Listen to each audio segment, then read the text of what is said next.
इस वीडियो में हम लोग देखेंगे गैर ब्राह्मण साहित्य।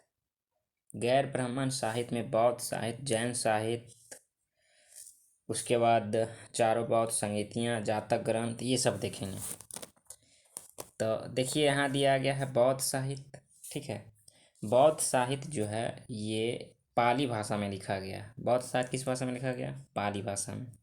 4 बौद्ध सम्मेलन आयोजित हुआ था। पहला 483 ईसा पूर्व में, 483 ईसा पूर्व में पहला बौद्ध सम्मेलन आयोजित हुआ। कहाँ हुआ? राजगीर में हुआ था। ठीक है, उस समय मगध शासक हर्यक वंश के शासक अजात शत्रु था। मगध के शासक हर्यक वंश का था। वो कौन था? अजात शत्रु। ठीक है, अध्यक्षता किसने किया था? महाकश्यप। महाकश्यप अध्यक्षता किया था। ठीक है, कुछ बात नहीं लिखा हुआ रहता तो बोल देते हैं हम लोग।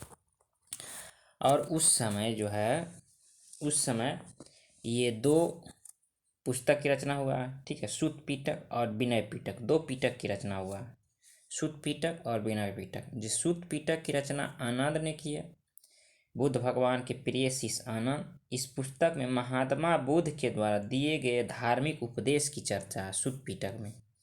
विनय पीटक में महात्मा बुद्ध का अन्न जो है, विनय पीटक का है, इसकी रचना उपाले ने किया। ठीक है, इस पुस्तक में बौद्ध संघ में प्रवेश करने के नियम की चर्चा है। विनय पीटक में उपाली किया और इसमें प्रवेश करने की नियम की चर्चा। दूसरा है दूसरा बौद्ध सम्मेलन 383 ईसा पूर्व में, 383 ईसा पूर्व में दूसरा बौद्ध सम्मेलन हुआ। कहाँ हुआ? तो वैशाली में हुआ। वैशाली में हुआ। किसकी अध्यक्षता में हुआ? किसके शासनकाल में हुआ? तो कालाशोक, शिशुनाग वंश के संस्थापक कालाशोक के शासनकाल में हुआ। शिशुनाग के वंश के शासक कालाशोक के समय में। इसकी अध्यक्षता किसने किया था? शावक ने इसकी अध्यक्षता किया था। इसमें आंशिक विभाजन हो गया था। याद रखिएगा, दूसरा बौद्ध सम्मेलन में आंशिक विभाजन हो गया था बौद्ध धर्म। तीसरा 250 बीसी या 55 बीसी देता है। तीसरा बौद्ध सम्मेलन हुआ। कहाँ हुआ था? पाटलिपुत्रा में। उस समय मौर्य वंश के शासक अशोक था। ठीक है, मोगलीपुत्तिस्त इसकी अध्यक्षता किए थे और उसी समय ये अभिधम्म पिटक की रचना हुआ। अभिधम्म पिटक की रचना मोगलीपुत्तिस्त ने किया था। ठीक है, इस पुस्तक में बुद्ध के दार्शनिक पक्ष की चर्चा है, ये अभिधम्म पिटक में। ठीक है, दार्शनिक पक्ष की चर्चा पहला कब हुआ? तो प्रथम जो हुआ ये चौथा कब हुआ? तो प्रथम शताब्दी में। चौथा हुआ प्रथम शताब्दी में। कहाँ हुआ? तो कुंडलवन कश्मीर में। ठीक है, कुंडलवन में हुआ। कुषाण वंश के शासक कनिष्क के समय में हुआ था। ठीक है, और इसमें वसुमित्र अध्यक्ष थे और अश्वघोष उपाध्यक्ष थे। वसुमित्र अध्यक्ष, उपाध्यक्ष अश्वघोष थे। ठीक है, इसमें हीनयान और महायान 2 भाग में बट गया था बौद्ध धर्म, हीनयान और महायान। ठीक है, अब आते हैं जातक ग्रंथ। जातक ग्रंथ क्या है? तो जातक ग्रंथ जो है, इस ग्रंथ में महात्मा बुद्ध के पूर्व जन्म के 200 कहानियाँ की चर्चा मिलती है जातक ग्रंथ में।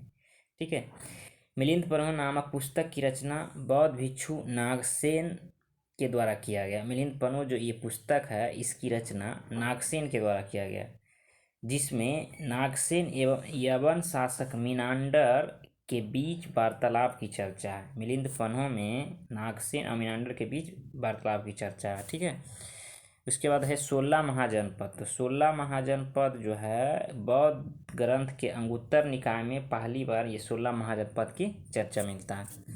आइए देखते हैं जैन साहित्य। तो जैन साहित्य जो है ये पाली भाषा में लिखा गया है। जैन साहित्य को आगम कहा जाता है। ठीक है, प्राचीन जैन ग्रंथ पूछेगा तो 14 पूर्वा हो गया। जैन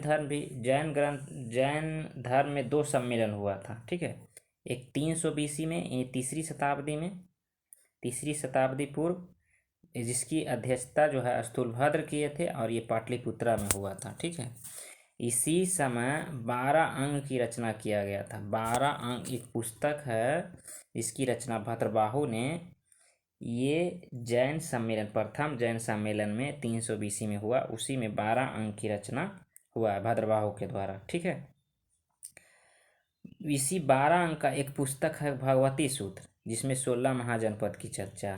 और इसी 12 अंग का पुस्तक है अचरांग सूत्र। अचरांक सूत्र जिसमें जैन धर्म में प्रवेश के लेकर नियम की चर्चा। अचरांक सूत्र में जैन धर्म को प्रवेश के लेकर नियम की चर्चा है। ठीक है।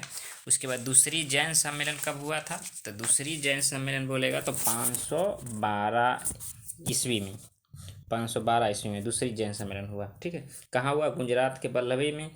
अध्यक्षता किसने किया था? देवाधि सरवन ने अध्यक्षता किया था। ठीक है।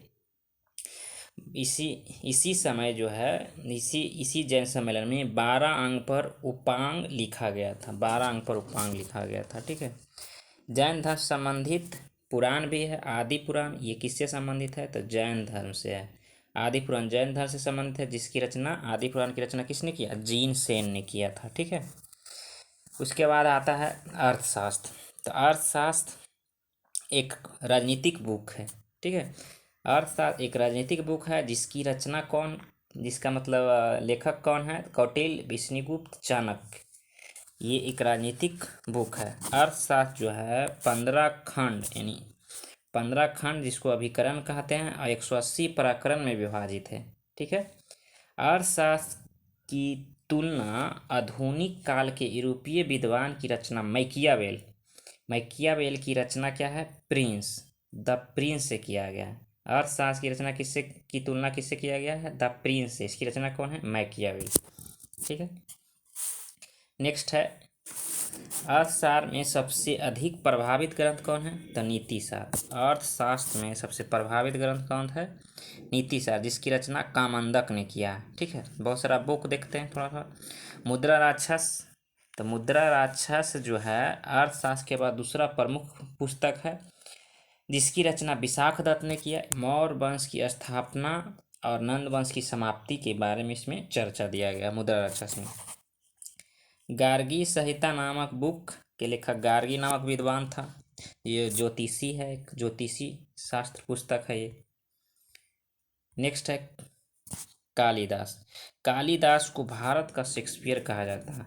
इसने रघुवंशम, कुमार संभवम, अभिज्ञान शकुंतलम, मालविका अग्निमित्रम, विक्रमोर्वशीय, ये सब बुक कालिदास का है। ठीक है। रघुवंशम, ये पूछता है इसमें रघुवंशम और कुमार संभवम क्या है? तो ये महाकाव्य है। रघुवंशम और कुमार संभवम जो है ये महाकाव्य है। रघुवंशम में गुप्त शासक समुद्रगुप्त के विजय अभियान की चर्चा है। रघुवंशम में कुमार संभवम में शिव और पार्वती के विवाह, इन दोनों के द्वारा उत्पन्न स्कंदगुप्त की चर्चा दिया गया कुमार संभवम में। ठीक है। अभिज्ञान शकुंतलम, मालविका अग्निमित्रम और विक्रमोर्वशीय, ये तीनों नाटक हैं। ठीक है। इसमें तीनों में प्रेम के बारे में चर्चा है। अभिज्ञान शकुंतलम में राजा दुष्यंत और शकुंतला की प्रेम, मालविका अग्निमित्रम में मालविका और अग्निमित्र की चर्चा, विक्रमोर्वशीय में विक्रम और वर्षी की प्रेम प्रसंग है। ठीक है।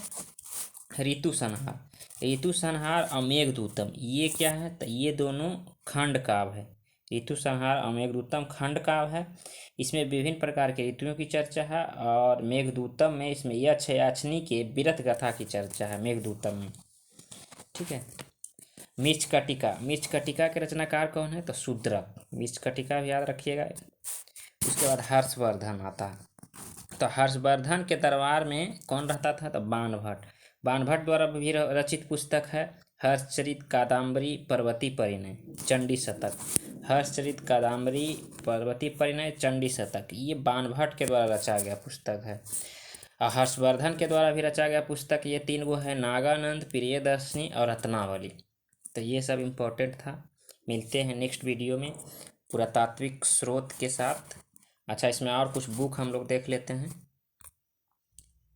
जैसे है उत्तर रामचरित के रचनाकार भावभूति, महावीराचरित के रचनाकार भावभूति, मालती माधव के भावभूति, पंचतंत्र के विष्णु शर्मा, कथा सरिता सागर के सोमदेव, विक्रमांक देवचरित्र के बिल्हन, कुमार बाल चरित्र के हेमचंद, नवशाह सांग चरित्र के पदमगुप्त, उसके बाद रामचरित्र के संध्याकर नंदिनी, कीर्ति कौमुदी के सोमेश्वर, स्वप्नवास दत्ता के भास, पृथ्वीराज रासो का चंद्रवरदायी, पृथ्वीराज विजय के जननायक, परमर्श रासो का जगनी, राजतरंगिणी का कलहन। राजतरंगिणी संस्कृत भाषा में लिखा गया जिसमें कश्मीर के इतिहास के बारे में जानकारी मिलता है।